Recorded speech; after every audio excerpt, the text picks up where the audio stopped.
Good morning, everyone. How are you all? So, today we are going to continue the topic that we were doing in the last video. Last video में हम क्या कर रहे थे? DNA है ना. DNA का structure मैंने आपको बताया कि डीएनए कैसे बना है. DNA is made up of sugar, phosphate and nucleic acid है ना. किया था ना हमने sugar, phosphate and nucleic acid. आज हम करने जा रहे हैं ये कैसे एक दूसरे के साथ लिंक होंगे है ना. कौन से बॉन्डिंग्स बनाएंगे, लिंकेजेस कौन से बनाएंगे देखिए पहले. ठीक है, किन से बना डीएनए कैसे बना. डीएनए है तो शुगर है ना. कौन सी शुगर है? डीऑक्सीराइबोस. याद आया सेकंड पोजीशन पे अगर हाइड्रोक्सिल ग्रुप नहीं है तो वो क्या हो गया? 2-डीऑक्सीराइबोस शुगर. फॉस्फेट से बना है. ठीक है, और 4 न्यूक्लिक एसिड्स हैं. 4 न्यूक्लिक एसिड याद आए. Purines and pyrimidine. प्यूरिन आपको याद कराया था, learn by AG. Adenine, guanine. ठीक है, और पिरिमिडिन्स कितने होते हैं? 3 साइट. Thymine, cytosine, thymine, cytosine and uracil. Uracil is not the part of DNA. Uracil is a part of RNA. तो यूरेसिल यहाँ पे नहीं होएगा. ठीक है जी, आप देखिए ज़रा कैसे अटैच हो रहा है. देखो सी यहाँ पे आपके सामने 3 डीएनए बनाए हैं. मतलब वही चीज़, एक ही चीज़ को शो किया है कि देखिए बैकबोन किसकी बनी हुई है. बैकबोन बनी है sugar, phosphate, sugar, phosphate, sugar, phosphate. इधर देखो बैकबोन 2 चेन्स बनी है ना. शुगर, फॉस्फेट, शुगर, फॉस्फेट है ना. ये चेन बनी. बैकबोन किसकी बनी है? शुगर, फॉस्फेट की. और दोनों चेन्स के इन बिटवीन देखिए न्यूक्लिक एसिड. न्यूक्लिक एसिड कैसे देखिए? एडेनिन. देखो adenine is joined with thymine. Please याद रखिए एडेनिन हमेशा थायमिन के साथ ज्वाइन करेगा. प्यूरिन हमेशा पिरिमिडिन के साथ ज्वाइन करेगा. प्यूरिन प्यूरिन के साथ अटैच नहीं करेगा. पिरिमिडिन पिरिमिडिन के साथ अटैच नहीं करेगा. क्यों नहीं करेगा मैं आगे बता रही हूँ आपको. ठीक है, और देखो एडेनिन थायमिन के साथ ज्वाइन कर रहा है बाय डबल हाइड्रोजन बॉन्ड्स. कितने हाइड्रोजन बॉन्ड्स हैं? डबल हाइड्रोजन बॉन्ड्स हैं. 2 हाइड्रोजन बॉन्ड्स के साथ वो ज्वाइन अप कर रहा है.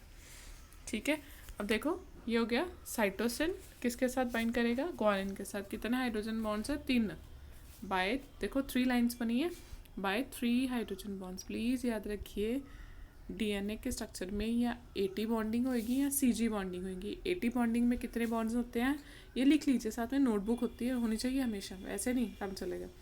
ठीक है, adenine is joining with thymine with double hydrogen bonds. मतलब ये 2, एक ये वाली चेन होगी, एक ये वाली चेन होगी. ये दोनों कैसे ज्वाइन है? Bye hydrogen bonds. ठीक है, double hydrogen bond between adenine and thymine, triple hydrogen bond between cytosine and guanine. ये हाइड्रोजन बॉन्ड्स है. ठीक है, ऐसे 3 डीएनए बना के शो किए. ठीक है, किसी में एटी ज़्यादा है, किसी में सीजी ज़्यादा है. आप सोच दिमाग लगाओ ज़रा, जिस डीएनए में सीजी ज़्यादा होएगा वो ज़्यादा स्ट्रॉन्ग होएगा, जिसमें एटी ज़्यादा होएगा वो ज़्यादा स्ट्रॉन्ग होएगा. लगा दिमाग? हाँ जी, जिसमें सीजी का ज़्यादा आएंगे वो ज़्यादा स्ट्रॉन्ग होएगा क्योंकि साइटोसिन और गुआनिन में ट्रिपल हाइड्रोजन बॉन्ड्स है. एडेनिन और थायमिन में डबल हाइड्रोजन बॉन्ड है. अच्छा, मैं आपको बताऊँ आगे क्यों भी प्यूरिन पिरिमिडिन के साथ ही बाइंड क्यों होएगा. आ रही डायग्राम आपके सामने नज़र आ रही है ना. देखिए सी डायग्राम क्या शो कर रही है? Space in DNA double helix suits 1 purine and 1 pyrimidine. ठीक है, ये क्या किया? ये जो डॉटेड लाइन शो की है, डॉटेड लाइन शो की है कि 2 स्टैंड्स है डीएनए के. अभी हमने किया ना, जो स्टैंड किसके बने हुआ है? शुगर और फॉस्फेट के, है ना. शुगर और फॉस्फेट के. देखिए देखो this is 1 DNA stand, this is other DNA stand. हम देखो सपोज अगर याद है लास्ट डायग्राम मैंने आपको कराया था, लर्न कैसे कराया था. प्यूरिन छोटा वर्ड है और डबल रिंग स्ट्रक्चर है. जो छोटी चीज़ है वो डबल रिंग स्ट्रक्चर है. Pyrimidine is a big word और सिंगल रिंग स्ट्रक्चर है. जस्ट इमेजिन अगर इसी डीएनए स्टैंड के इन बिटवीन 2 प्यूरिन्स हो डबल रिंग स्ट्रक्चर, वो तो मतलब आ ही नहीं रहे. वो स्पेस ही है ना ज़्यादा ऑक्यूपाई कर रहे हैं. वो मतलब आ ही नहीं रहे, अकोमोडेटिव हो पा रहे. अगर 2 पिरामिडिन्स हो, पिरामिडिन सिंगल रिंग स्ट्रक्चर है. अगर 2 पिरामिडिन्स होंगे तो काफ़ी स्पेस बच जाती है. तभी वो मतलब वो लूजली है, वो डीएनए को ज्वाइन नहीं कर पा रहे हैं, दोनों स्टैंड्स को पकड़ नहीं पा रहे हैं. सो हमेशा डीएनए स्टैंड में एक हमेशा प्यूरिन होएगा डबल रिंग स्ट्रक्चर, एक हमेशा आएगा पिरामिडिन सिंगल रिंग स्ट्रक्चर. ठीक है, इससे डीएनए की बाइंडिंग प्रॉपरली होती है. इन इन बिटवीन होएगा, या एडेनिन थायमिन के साथ बाइंड करेगा या साइटोसिन ग्वानिन के साथ बाइंड करेगा. So always in a DNA strand one purine binds with one pyrimidine. ठीक है, आपके सामने देखिए ये थोड़े बॉन्ड्स हैं, ये आपको बताती हूँ मैं कैसे ज्वाइनिंग कैसे हुई. देखिए देखिए क्या हो गया शुगर. ध्यान से देखो ज़रा. ठीक है, please carefully see carefully. This is this is sugar. Sugar मैंने आपको पहले भी बताया था. शुगर की आप नंबरिंग देखिए कैसे हो रही है. 1 प्राइम 2 प्राइम लगा हुआ है. प्राइम मतलब इसको डिस्टिंग्विश किया गया है. जो न्यूक्लिक एसिड की नंबरिंग होती है वो हमेशा 1 2 3 होती है. शुगर की नंबरिंग प्राइम लगाया, 1 प्राइम 2 प्राइम 3 प्राइम प्राइम लगाया उन्होंने. ठीक है, शुगर है. देखो शुगर का जो फर्स्ट कार्बन है ना, फर्स्ट कार्बन किसके साथ अटैच हुआ, किसके साथ अटैच हुआ, एडेनाइन डबल रिंग स्ट्रक्चर के साथ. This is sugar. Sugar sugar ही है ना. देखो डीएनए वाली शुगर के देखो सेकंड पोजीशन पे एच है, ओ एच नहीं है, ये डी ऑक्सीराइबो शुगर है, डीएनए की शुगर है. फर्स्ट पोजीशन के साथ ये क्या है, एडेनिन. क्या अटैच हुआ, एडेनिन. और फिफ्थ कार्बन के साथ क्या अटैच हो गया, फॉस्फेट. फिफ्थ कार्बन के साथ क्या अटैच हुआ है, फॉस. ये ध्यान से देखिए. ठीक है, ये डायग्राम देखने में आप लोग सारे डर जाते हो, जी बहुत डिफिकल्ट है, हमारे से नहीं होएगी डिफिकल्ट. इट्स नॉट डिफिकल्ट, जैसे बोल रही हूँ ध्यान से देखिए क्या बोल रही हूँ. ये शुगर है. शुगर के फर्स्ट पोजीशन पे क्या अटैच हो गया, एडेनिन. क्या अटैच हो गया, एडेनिन. और फिफ्थ वाले कार्बन के साथ क्या अटैच हो गया, फॉस्फेट. क्या अटैच हो गया, फॉस्फेट. तो ये कौन सा एंड हुआ, कौन सा एंड हुआ, 5 प्राइम. ठीक है, इसको कौन सा एंड, डीएनए के 2 एंड्स होते हैं, 3 प्राइम 5 प्राइम. कैसे हैं, पहले एक एंड पता चला. ठीक है, फिफ्थ पोजीशन पे फॉस्फेट लगा, तो ये कौन सा एंड है, 5 प्राइम एंड है, फॉस्फेट लगा. ठीक है, 5 प्राइम एंड है, फॉस्फेट लगा है. नीचे देखिए. ठीक है, तो ये हो गया एक न्यूक्लियोटाइड. क्या था ना हमने, एक nucleic acid and nucleic acid adenine है. जब वो शुगर के साथ बाइंड होएगा तो वो बनेगा न्यूक्लियोसाइड. ठीक है, पर जब वो फॉस्फेट के साथ भी अटैच हो जाएगा तब वो बनेगा न्यूक्लियोटाइड. जो मैंने येलो पोर्शन में मार्क किया है, दिस इज 1 न्यूक्लियोटाइड है ना. नीचे देखिए. ऐसे ही दिस इज अदर शुगर. दूसरी शुगर है ना. दूसरी शुगर के साथ फिर से ये क्या अटैच हुआ, न्यूक्लिक एसिड. क्या अटैच हुआ, न्यूक्लिक एसिड. कौन सा, साइटोसिन. कौन सा, साइटोसिन. आपको पता सिंगल रिंग स्ट्रक्चर है, साइटोसिन. और इसकी फिफ्थ पोजीशन से किसके साथ अटैच है, फॉस्फेट. अब देखिए इधर ध्यान से देखिए. ये नीचे वाला दिस इज 1 न्यूक्लिक एसिड है ना. ये इसका फिफ्थ वाला फॉस्फेट, सॉरी ऊपर वाला फर्स्ट न्यूक्लियोटाइड है, ये सेकंड न्यूक्लियोटाइड है. सेकंड न्यूक्लियोटाइड ये कैसे ज्वाइन हो रहा है, ऊपर वाले न्यूक्लियोटाइड, ऊपर वाला न्यूक्लियोटाइड और नीचे वाला न्यूक्लियोटाइड. देखो इन बिटवीन जो फॉस्फेट है, क्या ये अटैच है, फॉस्फेट है. ये ऊपर वाले शुगर के साथ थर्ड पोजीशन पे अटैच है, नीचे वाले शुगर के साथ फिफ्थ पोजीशन पे अटैच है. ये ध्यान से देखिए. बड़ी बड़ी बच्चे पूछते हैं, बच्चों को समझ नहीं आता. इन बिटवीन जो फॉस्फेट है वो ऊपर थर्ड वाले शुगर के साथ अटैच है, नीचे फिफ्थ वाले शुगर के साथ है अटैच है.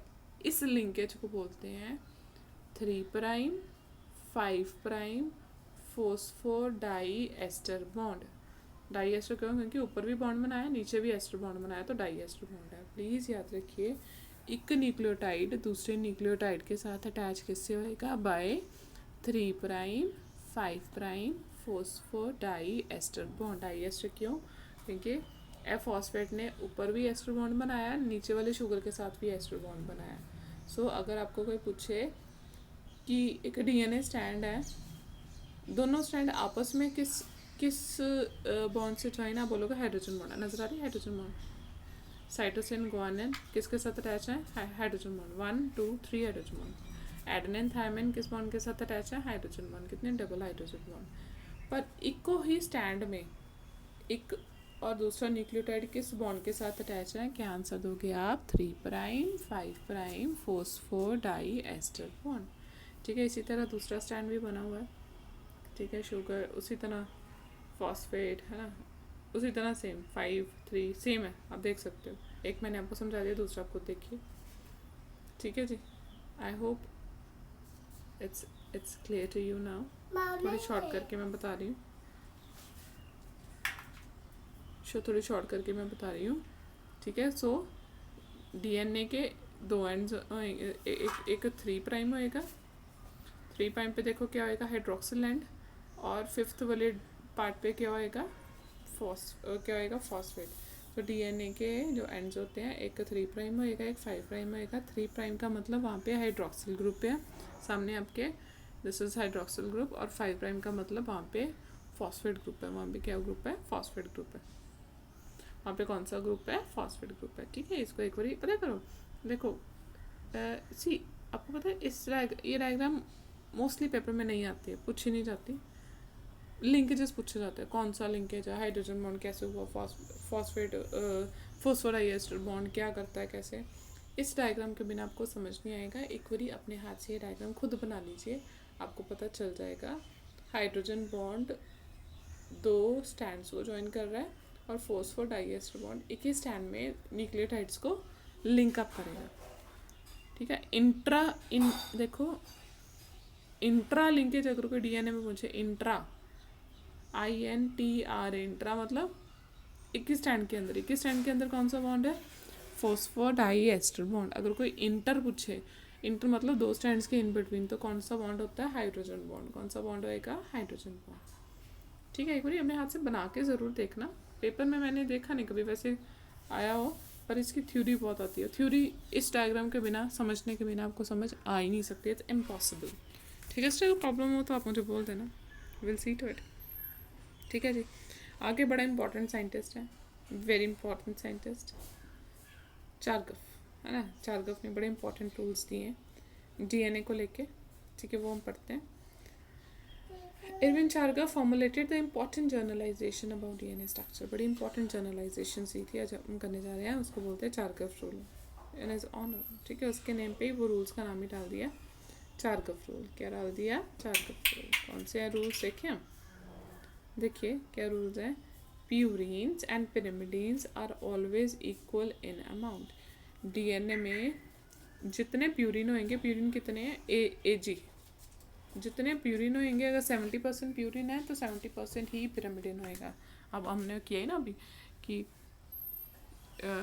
एक प्यूरिन ने पिरामिडिन के साथ बाइंड करना है ना, तो जितना प्यूरिन होएगा उतना ही पिरामिडिन होएगा डीएनए में। ठीक है, आगे amount of adenine is always equal to thymine. Obviously जितना एडेनिन होएगा उतना ही थायमिन होएगा, क्योंकि एडेनिन ने ही थायमिन के साथ बाइंड करना है बाय डबल हाइड्रोजन बॉन्ड्स।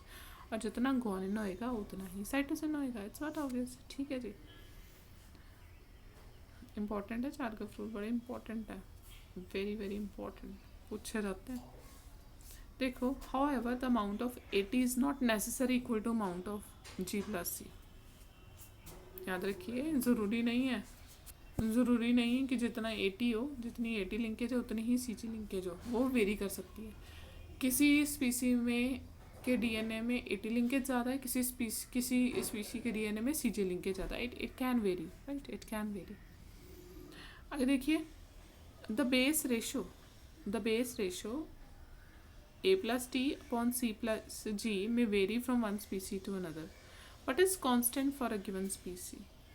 ठीक है जी, जो रेशो है AT/G+C रेशो, AT है ना, ये AT क्या हो गया, हाइड्रोजन बॉन्ड्स। एडेनिन ने थायमिन के साथ बाइंड करने, देखो जितना एडेनिन होगा उतना ही थायमिन होएगा। ठीक है, जितना साइटोसिन होएगा उतना ही ग्वानिन होएगा, दैट इज फॉर श्योर। पर A+T+G+C की रेशो वेरी कर सकती है एक स्पीसी में, पर एक स्पीसी के सारे एनिमल्स में एग्जैक्टली सेम ही है। लाइक ह्यूमन बीइंग एग्जांपल दिए, एडेनिन इतना है, जितना एडेनिन है, ठीक है, जितना एडेनिन है उतना ही थायमिन होएगा। ठीक है, थोड़ी सी इसने वेरिएशन शो किया, ऑलमोस्ट उतना ही होएगा। जितना साइटोसिन है उतना ही ग्वानिन होएगा। पर AT की और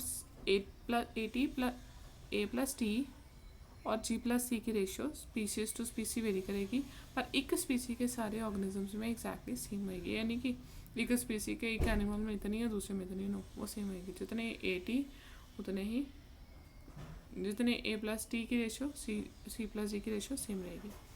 the deoxyribose sugar phosphate component equal in proportion. Obviously nucleotide किससे बना है, nucleic acid, sugar plus phosphate. वो सो शुगर और राइबोस की प्रोपोर्शन इक्वल रहेगी। ये नहीं कि शुगर ज़्यादा और फॉस्फेट कम है, no, it will be equal in amount. क्योंकि ये मिलके ही तो डीएनए बनाएंगे, थोड़ी एक चीज़ कम और एक चीज़ ज़्यादा हो ना, वो इक्वल है। ये आप लिख लीजिएगा, चारकफ रूल एक बार अपने हाथ से नोटबुक पे ज़रूर लिखिएगा, ठीक है। दे आर इम्पॉर्टेंट, ठीक है जी। आगे क्या आ रही है, discoveries. Discoveries related to structure and composition of DNA की, ठीक है। हम इतना पढ़ रहे हैं कि जी डीएनए ये ऐसे बना है वैसे बना है, तो इसके लिए साइंटिस्ट का कंट्रीब्यूशन बड़ा इंपॉर्टेंट है। किया कैसे साइंटिस्ट ने, मतलब देखो ऑब्वियसली उन लोगों ने अपनी पूरी लाइफ लगा दी है ना, and we people are just studying, है ना, कैसे क्या। देखिए, so first was Miescher, Friedrich Miescher, ठीक है। Was the first one to identify DNA as acidic substance present in nucleus, he termed it nuclein, ठीक है। सबसे पहले he was the one DNA जिसने न्यूक्लियस में देखा, तो उसने क्या उसको टर्म दिया न्यूक्लियन, ठीक है। फिर उसको क्या नेम दे दिया, nucleic acid, due to its acidic properties. किसने दिया था, ऑल्टमैन ने फिर पहले उसने डीएनए को क्या नेम दिया, न्यूक्लियन, ठीक है। फिर ऑल्टमैन ने उसको न्यूक्लिक एसिड टर्म दिया क्योंकि उसकी एसिडिक प्रॉपर्टीज थी, ठीक है। फिर आ गया लिविन ने क्या किया, it found DNA to contain phosphoric acid as well as deoxyribose sugar, ठीक है। पहले उसने ढूंढा मैस्टर में, ठीक है। फिर लेविन ने बोला कि इसके अंदर शुगर भी है और फॉस्फोरिक एसिड भी है, ठीक है। और उसने आगे he characterised 4 types of nucleotide present in DNA, ठीक है। सारी कैरेक्टराइजेशन उसने की थी, किसने, लेविन ने, ठीक है। किसने की थी बच्चा, लेविन ने। आगे देखिए बड़ा इंपॉर्टेंट आ गया वॉटसन एंड क्रिक मॉडल, ठीक है। It is most of the time the part of board exams. देखिए बड़ा दिस मेजर कंट्रीब्यूशन नहीं बोल सकते कि मास्टर का कम है, मास्टर जो जिसने स्टार्ट किया उसका मेजर कंट्रीब्यूशन है, ठीक है। पर जो आजकल जो मेजर जो मॉडल चलता है डीएनए का, अगर स्टडी करना हो तो कौन सा है, वॉटसन एंड क्रिक। कौन सा मॉडल है, वॉटसन एंड क्रिक मॉडल, ठीक है। क्या आपके सामने एक बार रीड कर लें, ठीक है। कौन सा मॉडल है, वॉटसन एंड क्रिक मॉडल। देखिए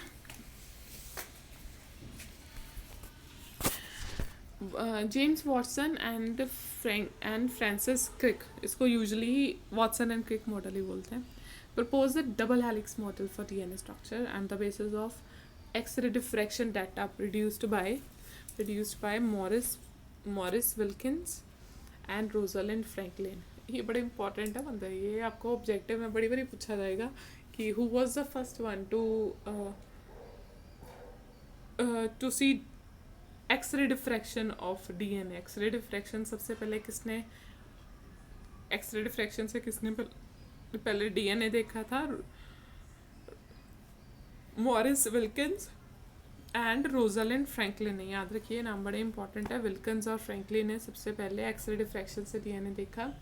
और मॉडल किसने सारी आगे थ्योरी दी थी, सारा कुछ दिए थे डिस्क्रिप्शंस, वॉटसन एंड क्रिक ने। डबल हेलिक्स स्ट्रक्चर दिया था वॉटसन एंड क्रिक, उसका मॉडल को हम सारा करने जा रहे हैं, Watson and Crick model.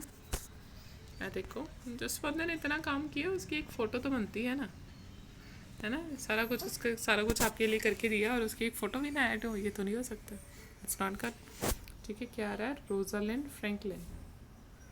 Rosalind Franklin of London and her X-ray diffraction. देखो एक्स-रे डिफ्रैक्शन भी, दिस इज एक्स-रे डिफ्रैक्शन, ऐसे डीएनए आता। और photo DNA showed 3-dimensional configuration of DNA and helped Watson and Crick to reduce the double helix structure of DNA, ठीक है। तो ये Rosalind Franklin का एक्स-रे डिफ्रैक्शन फोटो डीएनए का ये बड़ा हेल्प किया था वॉटसन एंड क्रिक को पूरा डीएनए का स्ट्रक्चर समझाने में। देखिए तो दिस इज व्हाट,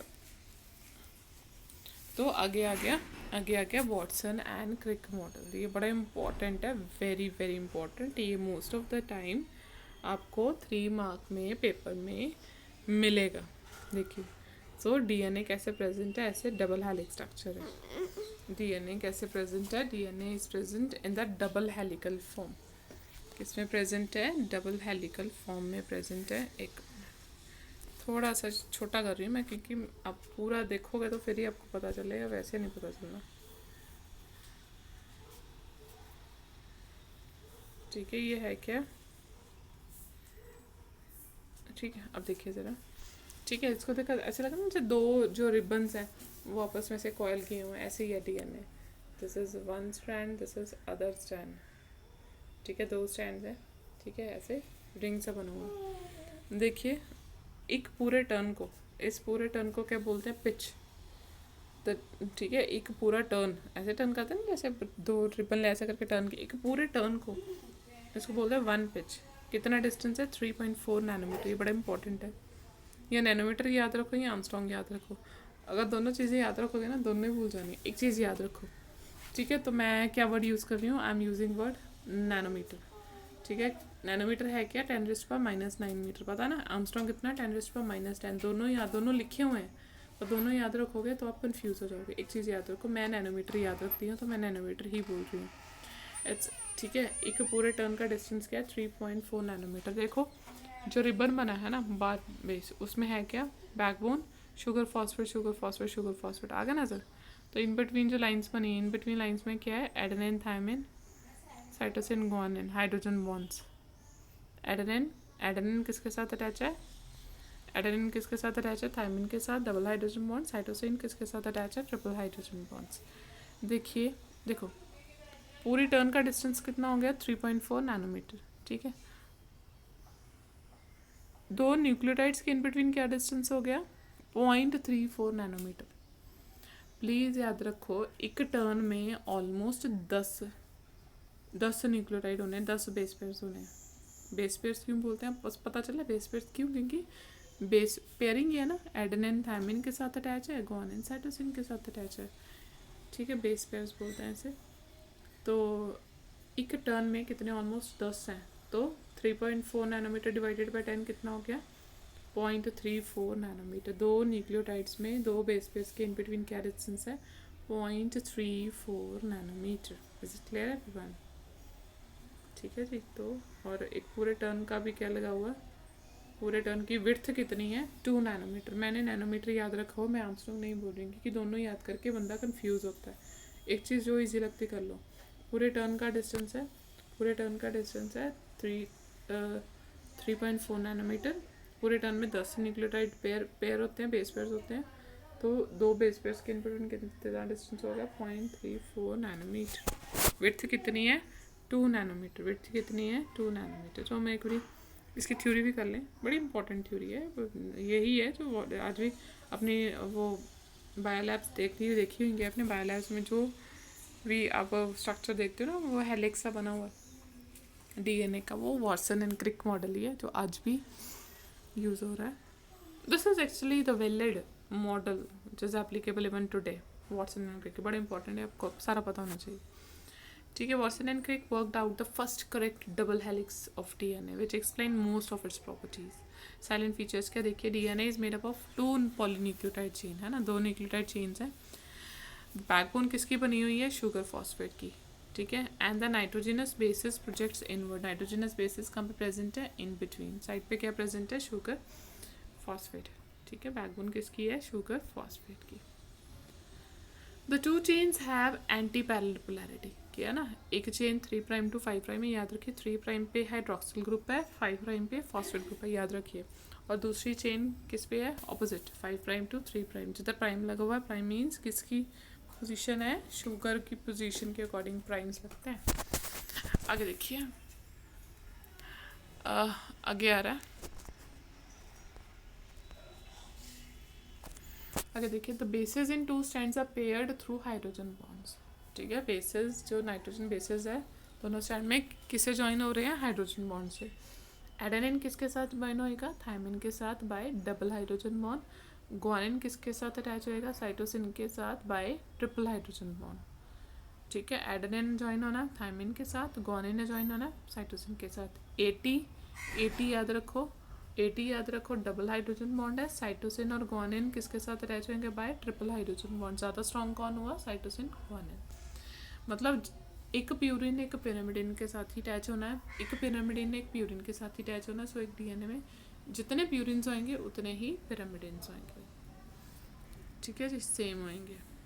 सो आगे, the 2 polynucleotide chains are coiled in a right handed fashion. ठीक है, राइट हैंडेड आपको पता है, कोई आप दो लो कोई पाइप्स कोई ऐसे रिबन से लो, आप उसको राइट हैंड भी टर्न कर सकते हो, लेफ्ट हैंड भी टर्न कर सकते हो। तो आपका डीएनए बेसिकली क्या है, राइट हैंडेड फैशन से उधर से की साइड वो कर्व हुआ है,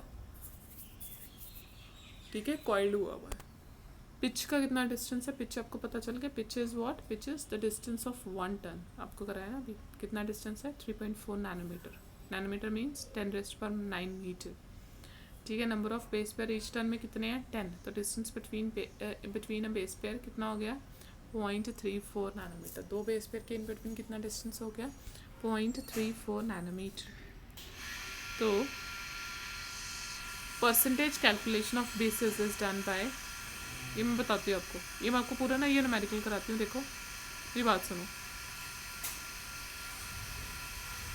जितना एडेनिन है, सपोज कोई बोले, देखो एक मिनट स्पेस है यहाँ पे, तो मैं ना आपको अलग ना न्यूमेरिकल करा दूँगी, ये यहाँ पे कराती हूँ। देखिए सपोज कोई बोले एडेनिन है 20%, बाकी बताओ जी बाकी कितने कितने, ये बात सुनो। अगर एडेनिन है 20%, जितना एडेनिन होएगा उतना ही थायमिन होएगा। थायमिन में कितना हो गया, 20%। अगर एडेनिन 20% है, एडेनिन ने थायमिन के साथ ही डबल हाइड्रोजन बॉन्ड बनाना है, थायमिन कितना हो गया, 20%। दोनों कंबाइन कितने हो गए, 40%। कंबाइन कितने हो गए, 40%, ठीक है। 40% है हो गए। तो सी जी कितना होएगा, 100 - 40 60%। कितना होएगा, 100 - 40 60%। तो 60 का हाफ करो, साइटोसिन कितना हुआ, 30%। गुआनिन कितना हुआ, वो भी 30%, हाफ हाफ। समझ आ गया। एक चीज़ अगर आपको गिवन है, अगर एडेनिन 20% है, आई एम रिपीटिंग अगेन, अगर एडेनिन 20% है, जितना एडेनिन है उसने थायमिन के साथ ही बॉन्ड बनाना है, और थायमिन भी 20% होएगा, ठीक है। टोटल कितना हो गया, 40%, ठीक है। तो 100 - 40 60, तो सी जी कितना है, 60%। 60 का ऑफ साइटोसिन 30% और गुआनिन भी 30%, ठीक है। ये आपको न्यूमेरिकल सेंटेंस आ जाता है। आगे देखिए, the plane of one base pair stacks over other in double helix. This provides stability to the helical structure in addition to hydrogen bonds. ठीक है, जो बेस पेयर्स है एक दूसरे के ऊपर अटैच होते हैं, मतलब देखो जो रिंग सा बना है, इन बिटवीन उसके हाइड्रोजन बॉन्ड्स हैं, साइड पे उसके फॉस्फोडाइएस्टर बॉन्ड है, ठीक है। तो length of DNA in E coli कितनी है, 1.36 नैनोमीटर, और ह्यूमंस में कितनी है, 2.2 नैनोमीटर। कैसे आई आपको बताती हूँ, ये देखिए कैसे आई 2.2 नैनोमीटर, ये देखिए सामने आपके। Distance between two consecutive base pairs है ना, दो कंसेक्टिव बेस में इसमें कितना डिस्टेंस है, अभी हमने किया 0.34 नैनोमीटर, ये किया ना हमने 0.34 नैनोमीटर। दो बेस पेयर्स के इन बिटवीन कितना डिस्टेंस है, 0.34 नैनोमीटर, ठीक है। तो देखो कितना हो गया, टोटल बेस पेयर्स है कितने ह्यूमन सेल में, कितने हैं, 6.6 × 10⁹ ठीक है। टोटल बेस पेयर्स कितने हैं ह्यूमन बीइंग में, 6.6 × 10⁹, ठीक है। दो में इतना डिस्टेंस है, दोनों मल्टीप्लाई करो तो आंसर क्या आ गया, अप्रॉक्स 2.2 मीटर। अगर दो न्यूक्लियोटाइड के इन बिटवीन इतना डिस्टेंस है, कितना, 0.34 नैनोमीटर, है ना। तो जितने न्यूक्लियोटाइड हैं उससे मल्टीप्लाई कर दो, आपको आंसर आ जाएगा। ऐसे आपको न्यूमेरिकल इसका आता होता है जी इस ये वाला ऑर्गेनिज्म है, क्वेश्चन आता है ये वाला ऑर्गेनिज्म है जी, इसमें इतने न्यूक्लियोटाइड्स हैं, दे दिया नंबर आपको, जैसे ह्यूमंस में आपको दे दिया 6.6 × 10⁹, उसका दे दिया होगा कि इतने उसमें बेस पेयर्स हैं। तो लेंथ क्या होगी इसकी डीएनए की, आपको पता है, आपको पता ही है स्टैंडर्ड, दो न्यूक्लियोटाइड में कितना डिस्टेंस है, 0.34 नैनोमीटर। जितने भी बेस पेयर्स है ना उसको 0.34 नैनोमीटर से मल्टीप्लाई करिए, आपको आंसर मिल जाएगा, उतनी लेंथ होगी डीएनए की। बड़ा इंपॉर्टेंट है। अच्छा लगा के देखो, this is very important thing, करके सोच के देखो कि जी एक छोटा सा सेल जो आपको नज़र भी नहीं आ रहा है ना, उसमें कितना प्रेजेंट है डीएनए, तो almost 2 metre. 2 metre is a big thing, you know. एक छोटा सा सेल जो आपको नज़र भी नहीं आ रहा, उसमें 2 मीटर डीएनए ऑलमोस्ट, तो वो कैसे अकोमोडेट होएगा, है ना। हम देखो सपोज जस्ट इमेजिन आपके पास थ्रेड और रील है ना, मम्मा यूज़ करते हैं ना रील थ्रेड है ना सीविंग के लिए। अगर वही वाला थ्रेड खुला हो, बिखरा हो, है ना, बिखरा हो, स्पेस ज़्यादा ऑक्यूपाई करता है ना, अगर वही रील के ऊपर प्रॉपर्ली रोल आउट है, वो कितना सारा थ्रेड थोड़ी सी स्पेस में कम्युनिकेट हो सकता है। तो आपके सेल के अंदर ऐसा ये रील वाला स्ट्रक्चर है, रील है ना, उसके ऊपर थ्रेड ऐसे उसको टर्निंग की हुई है, ऐसे की हुई है, देखिए, ठीक है, वही उसने डिस्क्रिप्शन दी है। So we see that length of DNA is far greater than the dimension of typical nucleus, है ना, विच इज़ अप्रॉक्सीमेटली 10⁻⁶। ठीक है, छोटा सा बेचारा न्यूक्लियस है, 10⁻⁶-6 डायमीटर का, उसमें 2 मीटर DNA कैसे आ जाएगी। So there must be some special arrangement to accommodate such long polymer in a cell of both prokaryote and eukaryote. ठीक है, प्रॉपर स्पेशल अरेंजमेंट है कि कैसे उसको कमोडेट करना है। तो जी प्रोकैरियोट्स में कैसे होएगा, प्रोकैरियोट्स में कैसे करते हैं, इकोलाई में, इकोलाई में आपको पता है न्यूक्लियस तो है ही नहीं। ठीक है जी, सिंपली वो साइटोप्लाज्म में क्या होएगा, जो DNA है, DNA इज नेगेटिवली चार्ज, है ना, DNA है क्या, DNA is negatively charge which is held together with some proteins that have positive charge. Positively charge proteins present होते हैं साइटोप्लाज्म के अंदर। ठीक है, उस प्रोटीन्स के साथ वो प्रोटीन्स पॉजिटिवली चार्ज होंगे, DNA नेगेटिव चार्ज है, वो आपस में उसकी कॉइलिंग होएगी। ठीक है, और जिस जगह पे कॉइलिंग होएगी उस पर्टिकुलर रीजन को हम बोलते हैं न्यूक्लियोइड, वहाँ पे DNA प्रेजेंट है। ठीक है, वो लूप्स में प्रोटीन पॉजिटिवली चार्ज प्रोटीन के ऊपर ऐसे ऐसे वो लूप आउट होता जाएगा और एक जगह पे न्यूक्लियोइड में भी वो प्रेजेंट रहेगा। इसका जो बेसिकली यूकैरियोट्स में स्ट्रक्चर, यूकैरियोट्स में जो स्ट्रक्चर है वो टिपिकल है। देखिए ज़रा, पहले थ्योरी करा रही हूँ फिर आपको डायग्राम कराती हूँ। मैंने आपको बताया जो रील है ना, रील सबको पता है ना, मम्मा जिस रील के ऊपर धागा चढ़ाते हैं ना, अगर वही वाला जो थ्रेड है ऐसे पड़ा हो, स्पेस ज़्यादा ऑक्यूपाई कर रहा है, रील के ऊपर हो तो स्पेस कम ऑक्यूपाई करेगा। तो जो आपके सेल के अंदर जो DNA है वो भी रील के ऊपर अटैच है। वो रील किससे बनी हुई है, वो किससे बनी है, हिस्टोन प्रोटीन्स की। किससे बनी है, हिस्टोन प्रोटीन्स की। हिस्टोन प्रोटीन्स कौन से हैं, 5 टाइप्स के हैं, H1, H2A, H2B, H3 and H4। कौन सी हैं, H1, H2, histone proteins. Histone proteins are positively charged proteins present in DNA. Lysine और arginine positively charge amino acids का बना हुआ है। कौन, हिस्टोन प्रोटीन्स। कौन से हिस्टोन प्रोटीन्स है, H1, H2A, H2B, H3 and H4। ठीक है जी, अब देखिए होता क्या है, H1 अभी पार्ट नहीं है, जो रील है हमारी, रील का पार्ट नहीं है H1, रील का पार्ट नहीं है H1। कितने हैं, 4 आ गया इसने, H2A, H2B, H3, H4।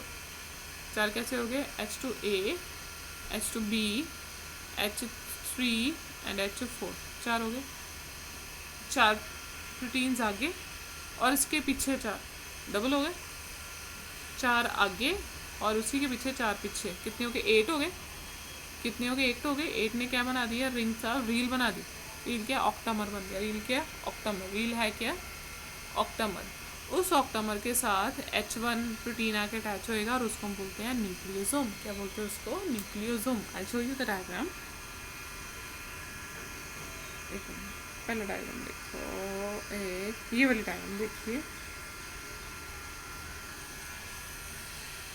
ये वाली डायग्राम देखिए, स्टोन प्रोटीन की देखिए, H2A, ये H2A है ना, 2 H2A, 2 H2B, 2 H3 और 2 H4।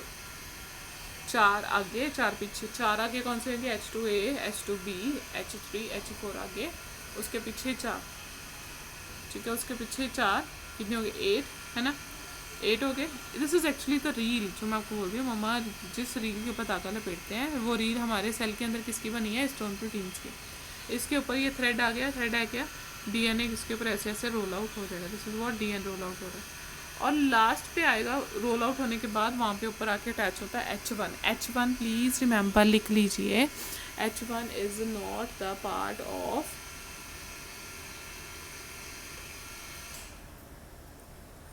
it's not the part of the reel, जो हम रील बोले जिसके ऊपर डीएनए ने रोटेट होना उसका पार्ट नहीं है वो H1 बाद में आके उसको स्टेबिलिटी प्रोवाइड करता है। देखो रील को हम करते हैं ना, थ्रेड को अच्छी तरह अंदर करते हैं कि खुल ना जाए, इसलिए हिस्टोन प्रोटीन्स के ऊपर डीएनए ऐसे ऐसे जैसे रील के ऊपर थ्रेड रोटेट होता है वैसे ऐसे आके रोटेट होएगा और H1 आके उसको स्टेबिलिटी प्रोवाइड करता है।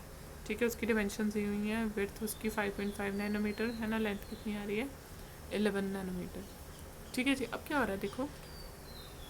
ठीक है, इसको हम स्ट्रक्चर को क्या बोलते हैं, न्यूक्लियोसोम। क्या बोलेंगे इसको, न्यूक्लियोसोम। याद रखना है, बड़ा इंपॉर्टेंट क्वेश्चन है, बड़ा इंपॉर्टेंट क्वेश्चन है। इसको क्या बोलते हैं, nucleosome, structure of nucleosome. Nucleosome मतलब हिस्टोन प्रोटीन का ऑक्टामर, उसके ऊपर डीएनए रोटेट, ऑक्टामर बना, ऑक्टामर के ऊपर डीएनए रोटेट होने के बाद जब H1 आके उसको बाइंड करेगा और स्टेबिलिटी प्रोवाइड करेगा, इसको हम क्या बोलते हैं, न्यूक्लियोसोम। क्या बोलते हैं, न्यूक्लियोसोम। आपको देखो बीडेड स्ट्रक्चर शो किया है।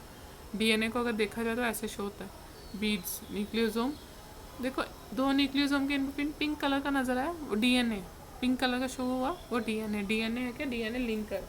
डीएनए लिंकर है, डीएनए ही है वो, है ना, है डीएनए ही है। तो DNA linker is joining the two nucleosomes. DNA linker दो न्यूक्लियोसोम्स को ज्वाइन कर रहा है। डीएनए लिंकर दो न्यूक्लियोसोम्स को ज्वाइन कर रहा है। देखिए एक न्यूक्लियोसोम, ठीक है, इन बिटवीन दो न्यूक्लियोसोम को ज्वाइन करने वाले को क्या बोलते हैं, DNA linker. DNA linker is actually the DNA only. DNA linker और न्यूक्लियोसोम को कंबाइन हम कौन सा वर्ड यूज़ करते हैं, क्रोमैटोसोम। क्या वर्ड यूज़ करते हैं, क्रोमैटोसोम। ये लिखते जाइए साइड बाय साइड। न्यूक्लियोसोम क्या था, हिस्टोन प्रोटीन रील थी, उसके ऊपर डीएनए रोटेट हुआ, उसके ऊपर H1 प्रोटीन लग गया जस्ट टू प्रोवाइड स्टेबिलिटी। ठीक है, दो न्यूक्लियोसोम है, उसके इन बिटवीन जो डीएनए होगा उसको बोलते हैं DNA linker. DNA linker nucleosome को कंबाइन क्या बोलते हैं, क्रोमैटोसोम। कंबाइन क्या बोलते हैं, chromatosome. I hope it's clear to you now. ठीक है बच्चा, ठीक है, याद रखना, ये डायग्राम्स के बिना नहीं पता चलेगा, डायग्राम्स के साथ ही पता चलेगा, वैसे नहीं आएगा। आगे देखिए, now very important thing you should be knowing, this is difference between various types of DNA. देखिए एनवायरनमेंट में 5 तरह के डीएनए पाए जाते हैं, DNA A, B, C, D, Z. ठीक है, जो हमारा DNA basically that is B DNA, right handed. देखो मोस्टली सारे डीएनए राइट हैंडेड है एक्सेप्ट जेड डीएनए जो लेफ्ट हैंडेड है। ठीक है, तो जो हमारे वाला डीएनए में उसमें कितने बेस पेयर्स हैं, एक टर्न में 10। अभी हमने किया ना 10। ए में 11 होंगे, सी में 9 होंगे, डी में 8 होंगे, जेड में 12 होंगे।